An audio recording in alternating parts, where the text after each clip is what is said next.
ambalo litatuongoza kuingia katika maombi ya deliverance. Neno la Mungu katika kitabu cha Mwanzo sura ya 12 mstari ule wa kwanza, kuanzia mstari wa kwanza.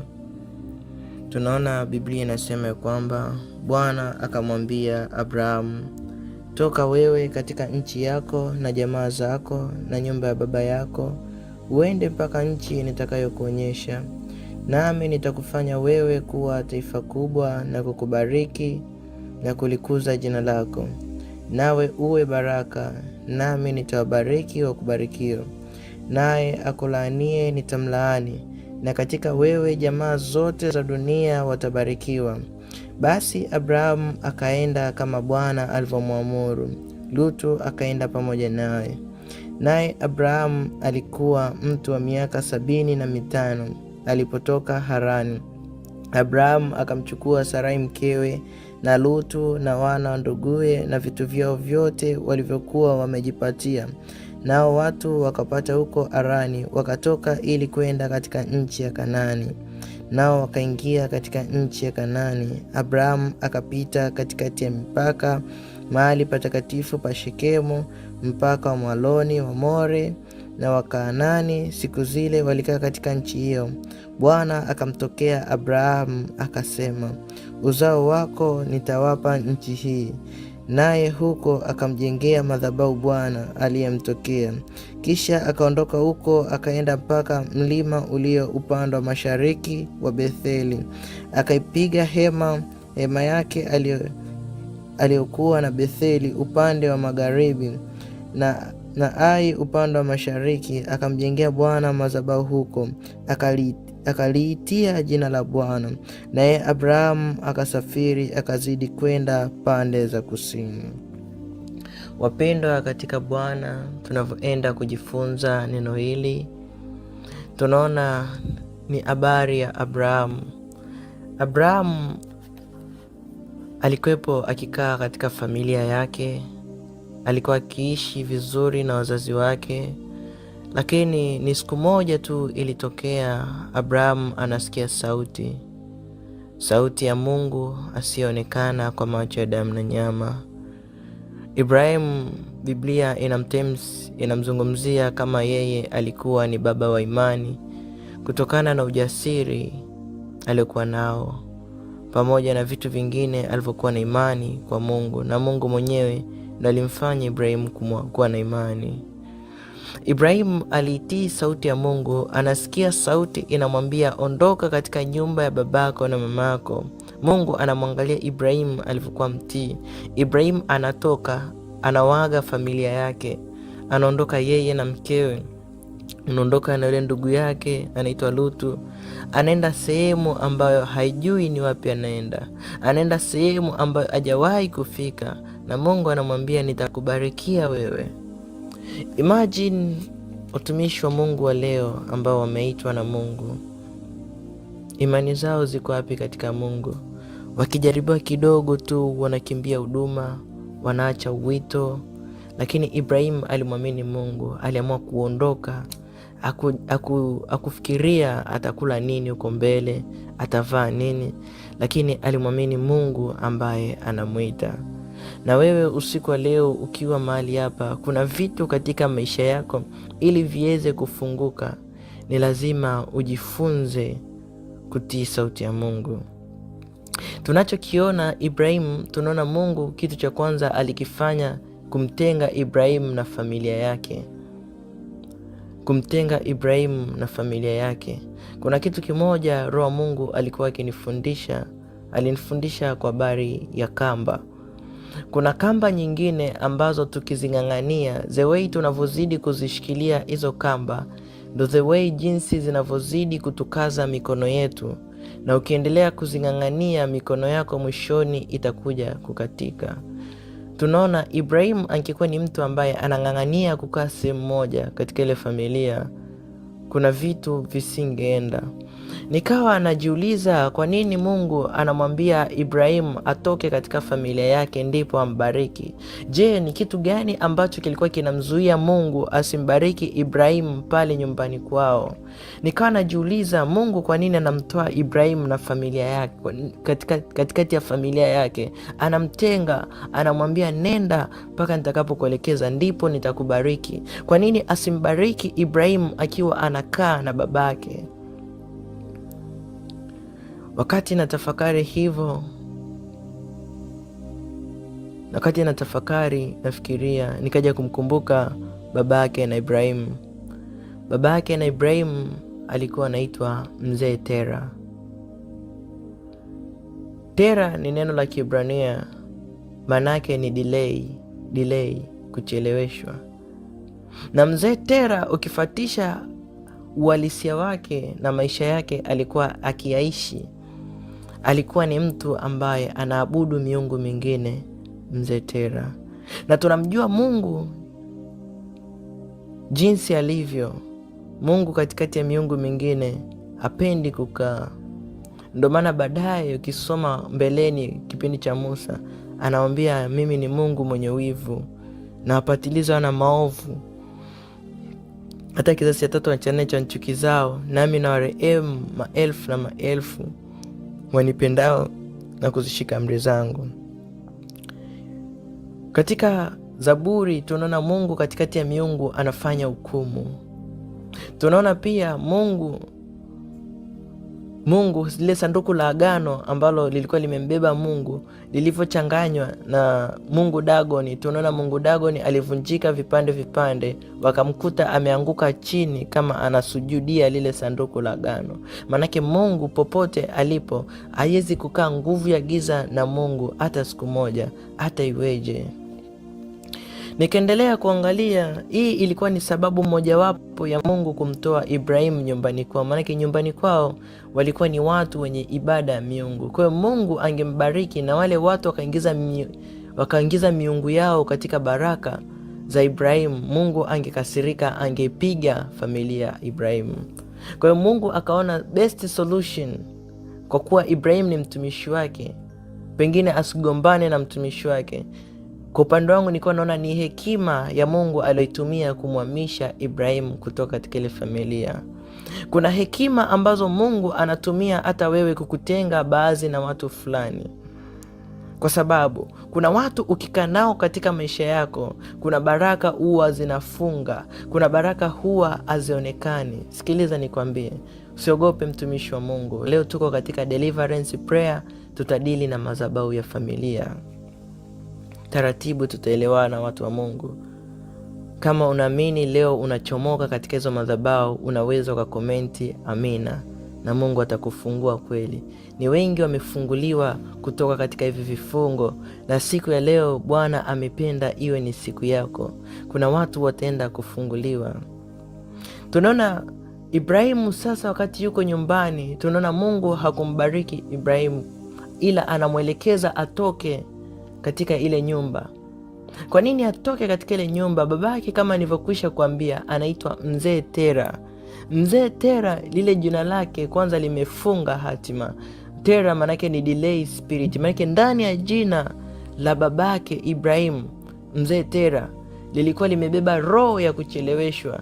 Na tunaona kwa mbele katika maisha ya Ibrahim, pamoja Ibrahim alitii sauti ya Mungu akaondoka, ile roho, kwa kuwa ni roho za kimadhabahu, ni roho ambazo zinafuatilia vizazi na vizazi, ilimfuatilia Ibrahim, na ndo reason ambayo Ibrahim pia alichelewa kupata mtoto. Alipata mtoto akiwa mzee sana. Kwa hiyo pamoja na kuchelewa kwao kupata mtoto, Mungu kufunga lile tumbo, Mungu aliruhusu lile tumbo lifungwe. Mungu siku zote anawazia watu mema, sio mabaya. Mungu aliruhusu, lakini pia katika kuruhusu kwake tunajifunza kwamba kulikuwa kuna sababu. Mungu hawezi kufanya kitu bila sababu. Katika ulimwengu wa roho kuna mashtaka madogo madogo. Ni kweli unaweza ukawa unaomba Mungu akupe baraka, unaomba Mungu akupe kazi, unaomba Mungu akupe ndoa, unaomba Mungu akufungue, mume wako anasumbua, mke wako anasumbua. Lakini shida inakuwa kuna mashtaka ambayo yamesimama. Kuna roho za kimadhabahu ambazo zilisimama zikasema familia yetu hakuna mtu atakayeolewa. Unakuta katika familia fulani mabinti wote hawajaolewa, familia fulani mabinti wote hawajasoma, familia fulani wanaume hawakai na wake zao, familia fulani wanasumbuliwa na magonjwa tu ya presha, kisukari, babu amekufa na presha, baba amekufa na presha. Unakuta inaenda vikirisi. Kuna watu wanasumbuliwa na vifafa, magonjwa ya kurisi, na hayo magonjwa ya kurisi watu wamerisi mpaka majina. Kwa hiyo tunaona Ibrahim anatolewa pale. Kuna mashtaka ambapo Mungu akikubariki anakupa baraka ya ndoa, zile madhabahu zinaibuka zinasema, Bwana, huyu huwezi kumpa ndoa. Kwa nini? Kwa sababu katika familia yake wametamka maneno, huyu hawezi kuolewa. Wametamka maneno, huyu hawezi kusoma, na hakuna aliyesoma. Huyu ni nani? Na huyu ni wa kwetu. Babu zake walituabudu sisi, babu zake walitutumikia sisi, babu zake waliishi katika maisha ya kutoa sadaka. Kwa nini huyu hatoi? Yeye ni nani? Tunaona Mungu, kwa kuwa Mungu ni Mungu mwenye haki, huwa Mungu atakuja kutenga. Mungu atakuja kutenda, atazisikiliza tu, kwa sababu Mungu anatenda haki. Akiangalia ni kweli huyu mtu baba zake walitumikia miungu mingine, wazazi wake waliabudu mapepo, waliabudu mizimu, walikuwa wanaenda mpaka kupalilia makaburi. Kuna watu mpaka leo wameokoka, lakini wanapalilia makaburi, wanafuatisha mila za kizamani. Ni mlango ule, mtu wa Mungu, unafungulia mlango awe kuwatakiwa na mapepo. Nasikia hizi ni desturi zetu, tunaenda kupalilia makaburi, tunafagia makaburi, na upo hapa unanisikia, lakini leo Bwana amekukusudia uweze kufunguliwa kwa jina la Yesu Kristo. Huu ujumbe ni wa kwako.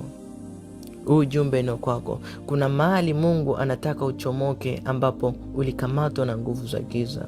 Kama uko mahali hapa, nisaidie kuandika amina na Mungu akubariki. Kwa hiyo kuna baraka ambazo Mungu akitaka kuachilia, anataka achilie gari, anataka achilie kitu chochote kile, kazi. Akiangalia katika familia hakuna mwenye kazi kama ile. Kwa hiyo zile madhabahu zinazuia. Kwa hiyo kuna baraka ambazo zilikuwa haziwezi kumfikia Ibrahimu kwa sababu kuna roho za kimadhabahu ambazo zinazuia. Na zile madhabahu zimesimamishwa miungu mingine, miungu ambayo ni kinyume na Mungu. Kwa hiyo Mungu inamlazimu amtoe Ibrahimu ili akambariki. Kuna watu kubarikiwa kwao ni lazima watoke katika hizo position walizopo. Ndio maana tunaona Bwana akamwambia Abrahamu, toka wewe katika nchi yako na jamaa zako na nyumba ya baba yako, uende mpaka nchi nitakayokuonyesha, nami nitakufanya wewe kuwa taifa kubwa na kukubariki. Kwa hiyo Ibrahim anapoenda, Mungu anamwambia nitakuonyesha, twende paka ambapo nitakuonyesha. Mungu anatoa instruction, anamwambia wewe twende, nitakuonyesha. Maanake kuna position, sio tu kutoka katika madhabahu zile.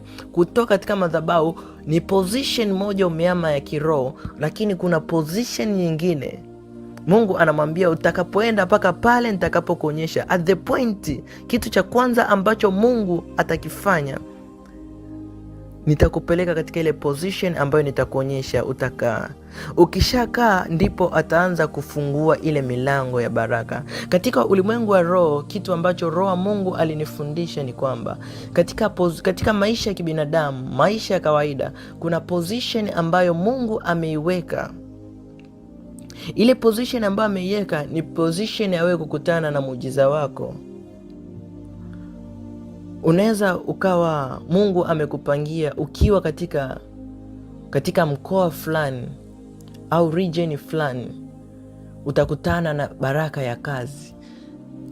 Na Ibrahimu anapewa maelekezo, nenda mpaka nitakapokuonyesha. Ukifika pale mimi nitakubariki. Kuna watu wakifika katika region fulani, Mungu anawabariki ndoa. Kuna watu wakifika maeneo fulani, Mungu anawabariki neema ya uchumi. Kwa mfano, kuna siku moja nilikuwa katika maombi, Roho Mungu akawa ananifungulia kwa habari ya jiji la Dar es Salaam. Jiji la Dar es Salaam katika ulimwengu wa roho, ili linakuwa ni lango na lango hilo linakuwa ni lango la uchumi na ni lango la utumishi.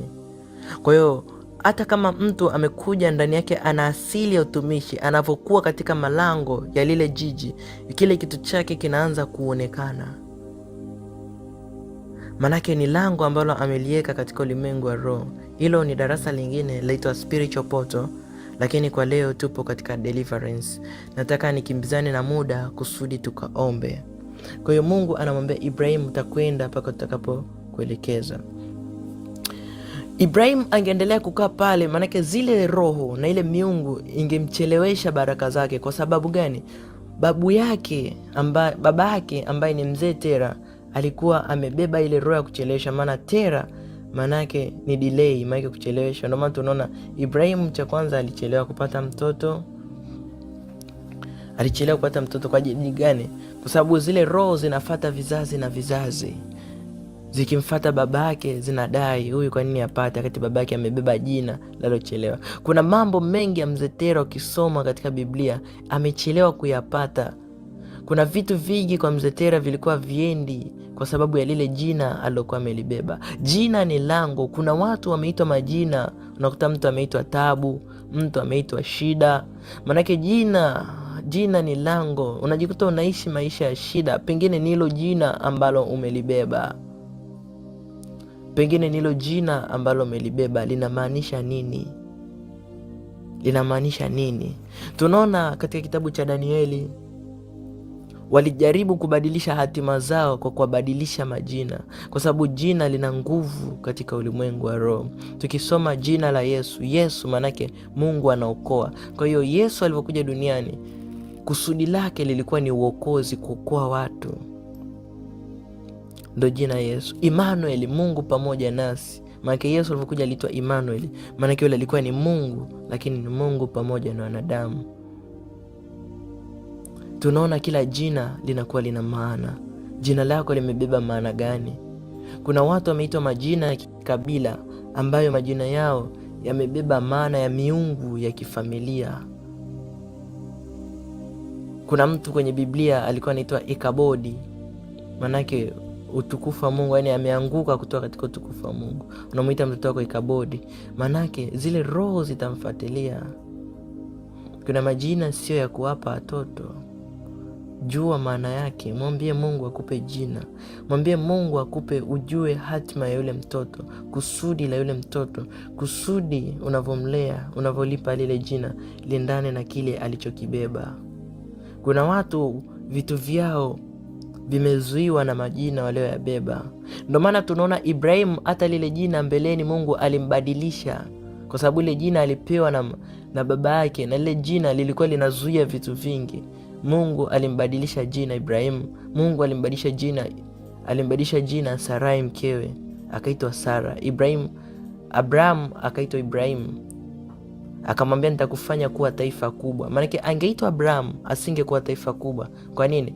Lile jina la Abraham lilikuwa limefunga uzao ambalo limeambatanishwa na jina la Tera ambaye ni delay ambayo ni Abraham Tera. Maanake babake ni Tera. Kwa hiyo lile jina lilikuwa limefunga uzao wake. Kwa hiyo Mungu alimbadilisha jina kutoka katika Abraham akamwita Ibrahim kwa lengo la kufungua ukurasa mpya. Akamwambia nitakufanya kuwa baba wa wengi. Akamwambia angalia nyota za angani, nitakufanya uzao wako kuwa kama hivi, kwa sababu jina lilikuwa limebeba. Wakati nafundisha nasikia ndani yangu kuambia anza kutafakari wewe shida yako ni nini. Kama shida yako ni jina, unaweza ukaanza kucomment mapema. Wakati naanza kuombea watu, nitakuwa nasoma shida zao na kumwombea moja kwa moja. Anza kufikiria kama kwenye jina unahisi kuna shida. Pengine ni mtu alikutamkia mabaya, unakuta ikafunga ile neema iliyoko juu yako. Pengine ni mzazi aliongea maneno mabaya juu yako, neema yako ikafunga. Hiyo ni madhabahu ya familia.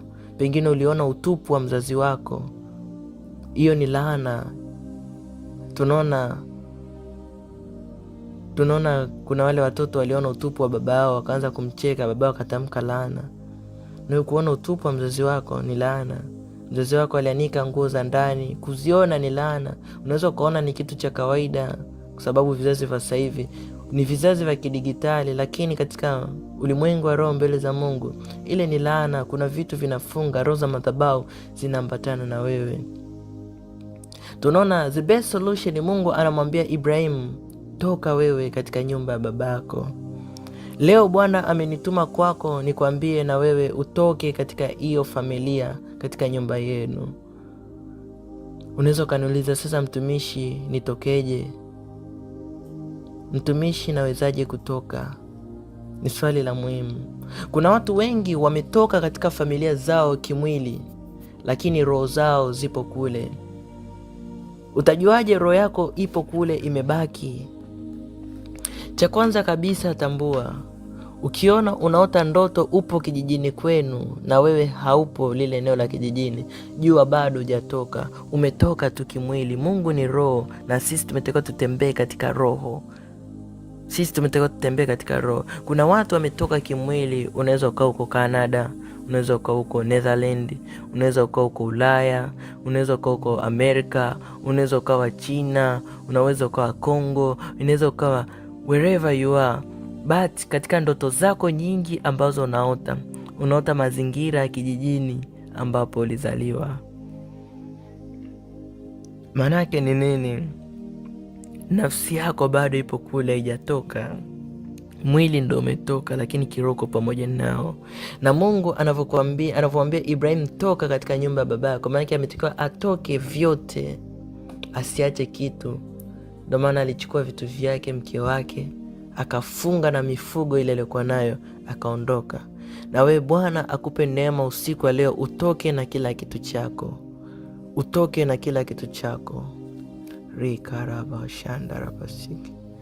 Kuna watu usiku wa leo wataenda kutolewa katika familia zao na hizo madhabahu kwa jina la Yesu.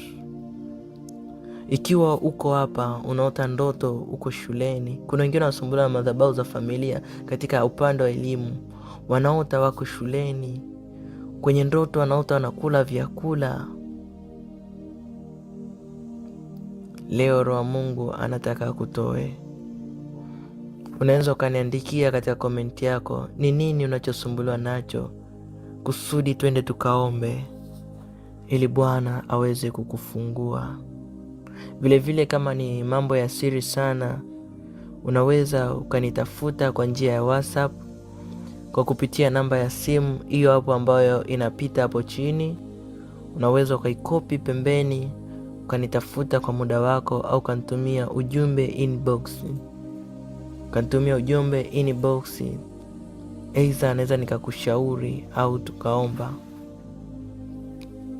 Najisikia sasa kuingia katika maombi nimalizie. Naona nguvu za Mungu zimeanza kushuka ndani yangu. Bwana anataka kukutana na watu wake, kuhudumia.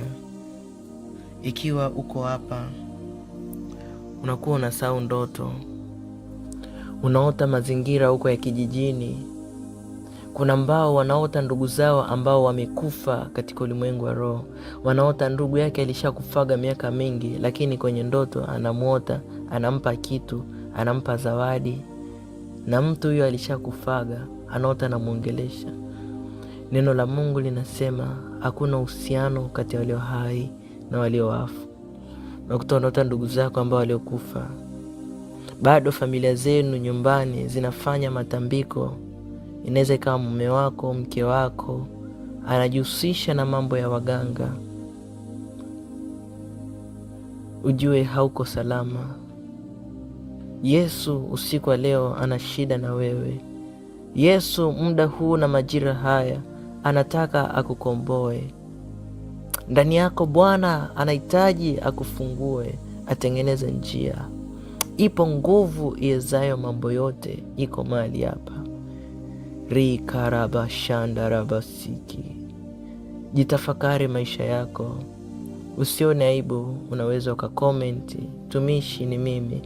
Mungu anatafuta mtu mmoja tu, sio watu. Mungu anatafuta mtu. Kwa hiyo kila mtu kibinafsi anashuhudiwa ndani yake, na Roho wa Mungu anakukumbusha na kushuhudia hata ndoto zako ambazo umeota. Pengine kuna wengine nasikia ndani yangu ya kwamba wao madhabahu ya familia yao ni nyoka. Wanaota nyoka zinaingia ndani kwenye nyumba. Nyoka zinaingia ndani. Anaota anakimbizwa na nyoka. Mwingine anaota anakimbizwa na mbwa. Hizo ni roho za uasherati, roho za uzinzi. Sikiliza, Bwana anahitaji leo kukomboe. Usifanye moyo wako kuwa mgumu. Bwana ana haja nawe. Bwana ana haja nawe. Naenda kuomba kwa ajili yako. Nawe jiconnecte na maombi haya.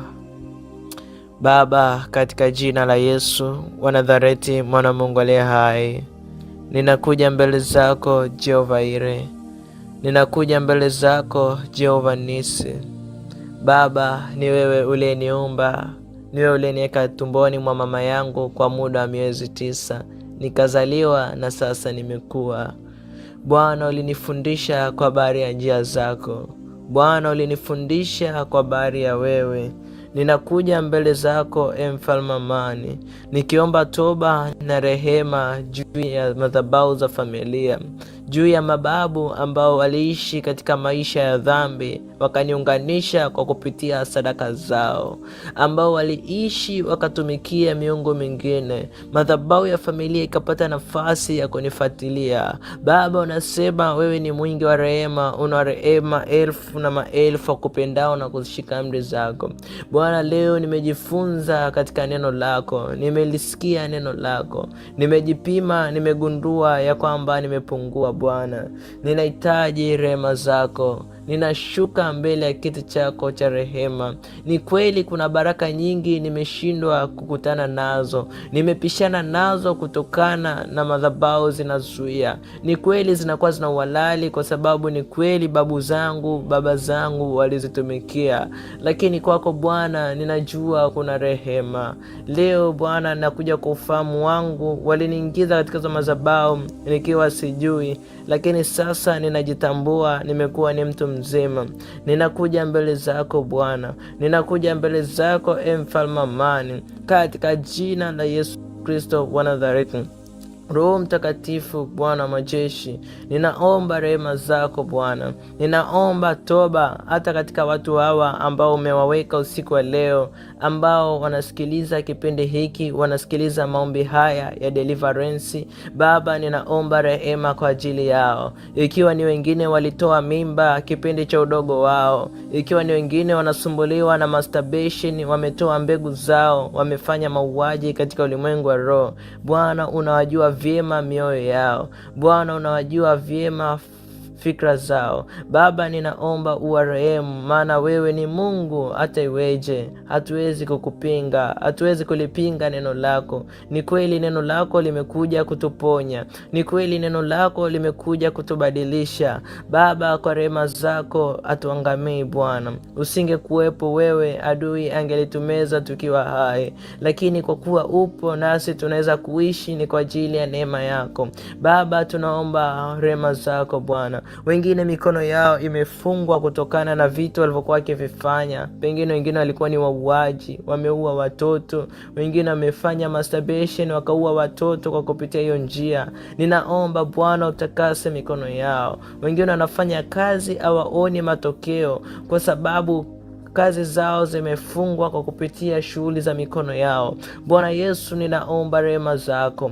Baba, ninaomba toba na utakaso. Baba, ninaomba uwasafishe. Safisha kila mmoja aliyoko mahali hapa. Yule ambaye anaota ndoto yuko nyumbani kwao kijijini, kwa nguvu yako Bwana, ninaomba rehema zako Bwana. Ninaomba nguvu yako ikamchomoe. Ninaomba nguvu yako Bwana ikamchomoe. Ninaomba nguvu yako Bwana ikamchomoe.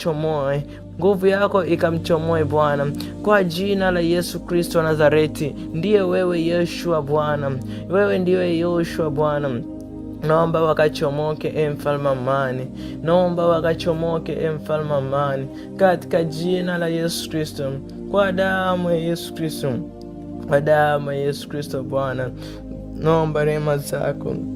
Naomba ukamfungue Bwana, hata yule aliyeshikiliwa na mizimu, anaota watu wa kwao waliokufa miaka mingi, wanawatokea katika ndoto, anaota wanamlisha, mara wanamuomba chakula, mara wanamuomba msaada, mara wanamfuatilia katika ulimwengu wa roho. Bwana, nakomboa lango lake la ndoto, nakomboa lango lake la ndoto, maana imeandikwa katika neno lako ya kwamba hakuna uhusiano kati ya walio hai na walio wafu. Bwana, ninawakomboa kwa damu yako. Bwana, ninawakomboa kwa damu yako.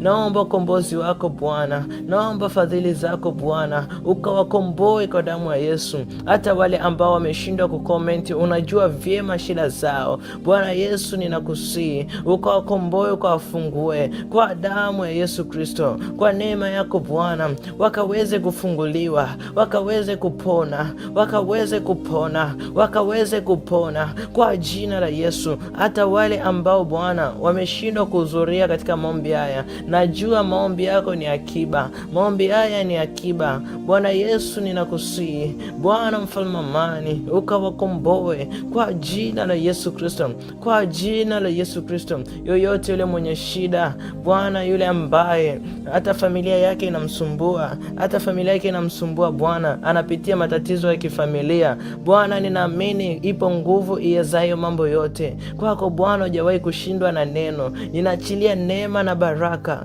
naachilia amani kisha kawa inayotele kwa jina la Yesu Kristo. Yule ambaye amefungwa katika kazi Bwana Yesu, katika jina lako ninatamka ya kwamba maadamu anaisikia sauti hii Bwana, akampe kazi kwa jina la Yesu, na akaje na ushuhuda. Hata kama alikuwa anapita tu akakuta ni kipande hiki anasikiliza, kwa jina la Yesu Kristo, ili neno lisiwe ni bure, likawe ni la kwake kwa jina la Yesu Kristo. Kwa damu ya mwana kondoo, kwa damu ya Yesu Kristo, kwa jina la Yesu Kristo. Bwana akakupe nguvu na kiu ya ibada.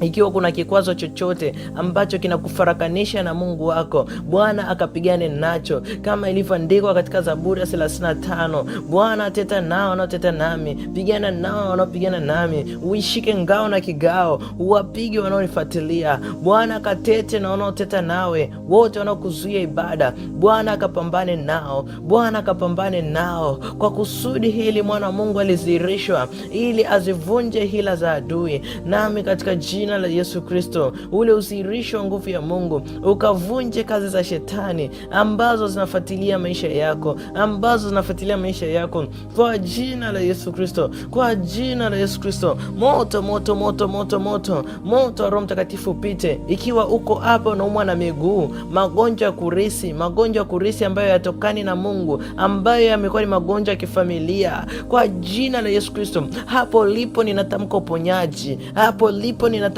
uponyaji, ukafunguliwe kwa jina la Yesu, ukafunguliwe kwa jina la Yesu, ukawekwe huru kwa jina la Yesu, wekwa huru kwa jina la Yesu, wekwa huru kwa jina la Yesu. Pokea nguvu ya uponyaji, pokea hiyo nguvu ya uponyaji kwa jina la Yesu Kristo. Asante Roho Mtakatifu. Hata yule ambaye anaota yuko shuleni, Bwana Yesu ninakusihi ukakomboe hizo nyayo zake, ukakomboe nyayo zake kutoka shuleni, kutoka katika madhabahu ya familia kwa jina la Yesu Kristo. Ukakomboe uzao wake, ukakomboe kwa jina la Yesu. Chochote ambacho kinabadilisha majina yao, chochote ambacho kinabadilisha majina yao. Kuna watu wameitwa majina yao katika ulimwengu sio kwa kiroho. Hivyo vinyago ulivyovishwa katika jina la Yesu Kristo vikavuliwe, vikakwachie, vikavuliwe, vikakwachie kwa jina la Yesu Kristo. Roho Mtakatifu ninaita moto wako, Roho Mtakatifu ninaita moto wako kwa damu ya mwana kondoo, katika jina la Yesu Kristo, kwa damu ya mwana kondoo, kwa damu ya Yesu Kristo. Pokea hiyo nguvu ya Mungu, pokea hiyo nguvu ya Mungu. Wewe ambaye unashindwa kusoma neno, wewe ambaye unashindwa kusoma neno, wewe ambaye unashindwa kuomba, pokea nguvu ya maombi sasa. Inakuzidi hapo ulipo, inakuzidi hapo ulipo. Pokea hiyo nguvu, huwezi zuia, huwezi zuia, huwezi zuia, huwezi zuia, huwezi zuia. Inazidi, inazidi, inazidi juu yako. Utakuja na ushuhuda, utakuja na ushuhuda wa hii nguvu, utakuja na na hii ushuhuda, na wewe ambaye unatamani kukua katika roho, pokea hiyo nguvu ya Roho Mtakatifu. Kila kizuizi kinachokuzuia usikutane na Mungu, kizuizi cha kifamilia, kinapigwa kiondoke. Hicho kilichokamata huduma yako, vikuachie kwa jina la Yesu Kristo, vikuachie kwa jina la Yesu Kristo. Pokea hiyo nguvu ya Mungu, pokea hiyo nguvu ya Mungu in the name of Jesus Christ, kwa damu ya Yesu Kristo. Asante Roho Mtakatifu, katika jina la Yesu Kristo wa Nazareti nimeomba na kuamini. Asante mfalme amani, amen. Basi kwa saa huu najisikia kuomba na mtu mmoja mmoja. Unaweza ukakomenti kama ndani yako unashuhudiwa kuna kitu unahitaji tuombe kwa pamoja usiku wa leo. Unasikia msukumo ndani yako tuombe wote kwa njia mtandao. Unaweza ukaandika hapo katika chat session, ukaandika shida yako yoyote ile ambayo unataka Bwana akutendee. Kama unasikia ndani yako kuna msukumo, andika chochote ambacho unataka Bwana akufanyie, na Bwana ataenda kufanya. Karibu mtu wa Mungu.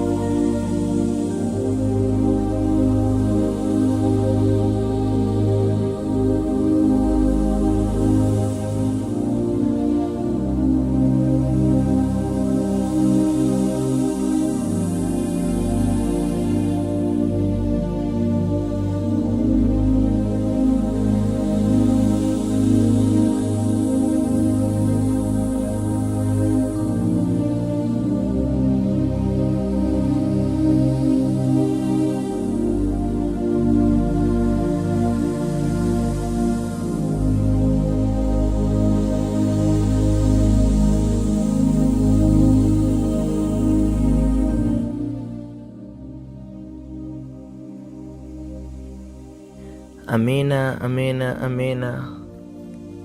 Basi tumshukuru Mungu kwa hiki kilichofanyika, kusudi tuweze kuahirisha kipindi chetu kutokana muda wetu sio rafiki. Baba, katika jina la Yesu wa Nazareti, mwana Mungu aliye hai, ninasema asante kwa ajili ya maombi haya ya deliverance. Bwana, asante na kusihi Bwana yakapate kibali machoni kwako, mfalme amani. Ninayaweka muhuri wa Roho Mtakatifu, asiwepo adui wa kuyaharibu. Bwana, wakapokee kutoka kwako, katika jina la Yesu Kristo nimeomba na kuamini. Tuseme amen.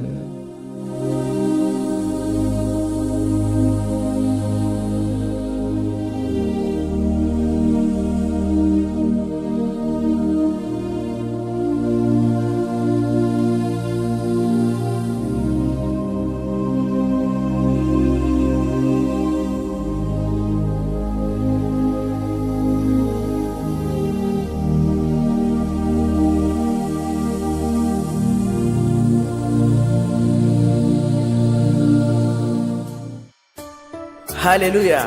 Neno la Bwana linasema, atakayenionea haya mbele za watu, nami nitamwonea haya mbele ya Baba yangu. Popote ulipo, usione haya kutangaza injili ya Yesu Kristo, maana Yesu Kristo ndiye njia, kweli na uzima. Watu wanapaswa kumjua Mungu. Tukiona vitu vinatokea, tukemee dhambi, tuzungumze na Kristo, naye atatusikia. Sioni haya kwa Bwana, kwake nitang'ara. Mti wake sitakana, ni neno imara. Msalaba ndiyo asili ya mema, ingatua mzigo hapo. Nina uzima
lake jina, hataacha roho yangu wala kunikana. Msalaba ndio asili ya mema, nikatua mzigo hapo. Nina uzima, furaha daima, njooni kafurahini papo. Msalaba ndio asili ya mema, nikatua mzigo hapo. Nina uzima, furaha daima, njooni kafurahini papo. Atakiri langu jina mbele za Babaye, anipepa hali tena mbinguni nikae. Msalaba ndio asili ya mema, nikatua mzigo hapo. Nina uzima, furaha daima, njooni kafurahini papo.